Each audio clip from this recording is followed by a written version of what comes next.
دی، جنہوں نے زبانیں کھچوائیں، جنہوں نے خون اپنا دیا، آج کی شیعوں سے زیادہ وہ شیعہ شدید تھے، تو آج کا شیعہ باقی ہے۔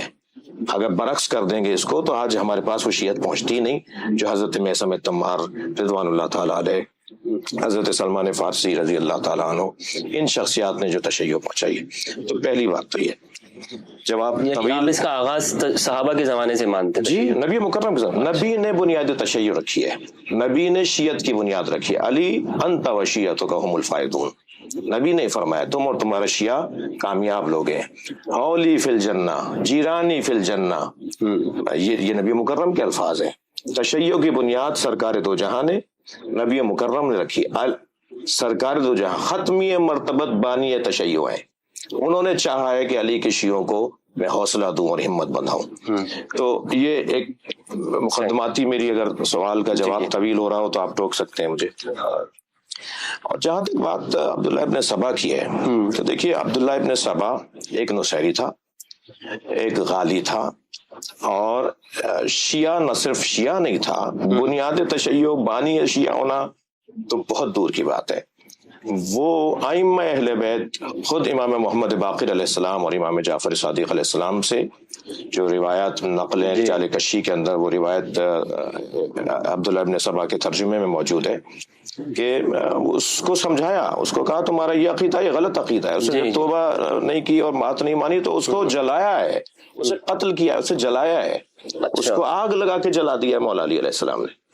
تو یہ جس بندے کو ہم آن ہی نہیں کرتے، مثلا میں اگر کسی دیوبندی کے بارے میں کہوں کہ دیوبندی ایسے ہیں تو دیوبندی آن کرے گا تو وہ بات ہوگی نا۔ میرے کہنے نے ایسی ہوا میں آپ 200 سال سے لٹ مارتے آ رہے ہیں، 600 سال سے اگر آپ کہتے آ رہے ہیں کہ عبداللہ ابن سبا بانی شیعہ ہے، تو آپ کے کہہ دینے سے یہ کیا بات ہوئی کہ صاحب 25 کتابیں اس پہ لکھی گئی، 25 نہیں 50,000 لکھ دیجئے۔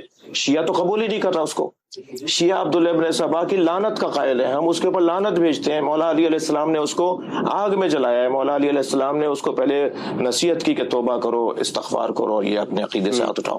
ہم پھر جب شیعہ مذہب اس کو آن ہی نہیں کرتا، اپنے کوئی روایت لیتے ہیں مجھ سے، کوئی حدیث لیتے ہیں مجھ سے، کوئی اس کے نام پر جھک کے کوئی رضی اللہ تعالیٰ عنہ معاذ اللہ اسے بولتے ہیں، کوئی ہم اس کا احترام کرتے ہیں، تو پھر آپ کہہ سکتے تھے کہ بھائی آپ جیسے حضرت سلمان فارسی، جیسے حضرت ابو ذر غفاری صحابہ کرام کا احترام کرتے ہیں، اہل بیت کا احترام کرتے ہیں، بڑے معتبر نام لیتے ہیں، وہاں آپ تو عبداللہ ابن سبا کا بھی نام لیتے ہیں، ہم تو کہیں آن ہی نہیں کرتے اسے، اور آپ کہہ رہے ہیں عبداللہ ابن سبا نے۔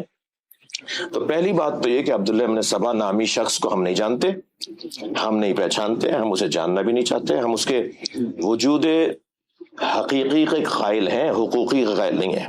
یعنی ایک وجود تھا لیکن اس کا کوئی مقام تھا اس کے ہم قائل نہیں ہیں۔ ایک آدمی تھا جس کا نام یہ تھا، ٹھیک ہے، تاریخ میں ہوگا بہت سے ایسے گزرے، لیکن اس کا کوئی احترام ہے، اس کا کوئی مقام ہے، ہم یکسر، یعنی کوئی ایک شیعہ عالم دکھائیں جس نے اس کو آن کیا ہو، البتہ عالم ہو، کوئی کتاب لکھنے والا ہو، کوئی مدرس ہو، کوئی معتبر ہو، ہم نہیں مانتے اس بات کو۔ تو تشیع کی بنیاد مفتی صاحب عبداللہ ابن سبا نامی شخص نے نہیں رکھی، ہم اس کو بالاتفاق رد کرتے ہیں۔ صحیح۔ شیعت کی بنیاد نبی مکرم نے رکھی، شیعت کی بنیاد جناب زہرا نے رکھی سلام اللہ علیہ، شیعت کی بنیاد جناب امام حسن مجتبیٰ نے رکھی، شیعت کی بنیادوں کو مضبوط کیا کربلا کے واقعے نے۔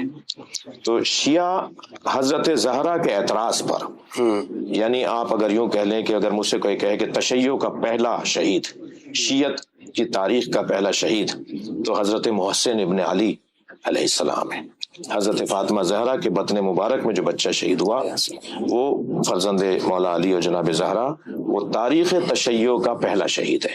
یہاں سے شیعت کا آغاز ہوتا ہے۔ صحیح۔ سسٹم کو نہیں مانا، ریاست کو نہیں مانا، حکومت کو نہیں مانا، وہ نظام جو نبی مکرم کے بعد لایا گیا اس کا انکار کیا۔ 6 مہینے تک بیعت نہ کرنے کو تو آپ بھی مانتے ہیں، بیعت نہ کرنے کو تو آپ بھی مانتے ہیں۔ جناب زہرا خائف اور نالا رہیں اور شاکی اور خفا رہیں، اس کے اوپر تو کوئی اب میرے خیال سے بات رہی نہیں۔ اب تک اب سے 10 سال پہلے جب ہم یہ بات کرتے تھے تو یہ دال گلا لی جاتی تھی کہ یہ شیعوں کی گھڑی ہوئی باتیں، اب تو بات شیعوں کی رہی نہیں ہے، اب تو شیعہ سنی کی بحث ختم ہو گئی، سنی کی بحث شروع ہو گئی ہے۔ یہ آپ کو مبارک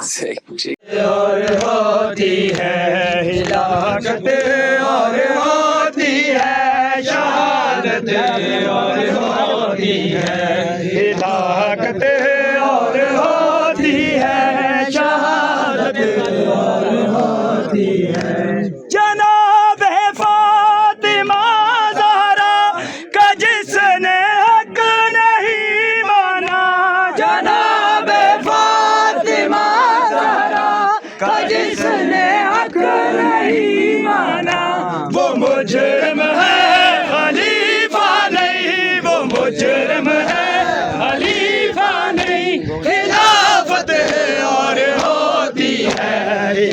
ہلاکت اور ہوتی ہے شہادت اور ہوتی ہے ہلاکت اور ہوتی ہے شہادت اور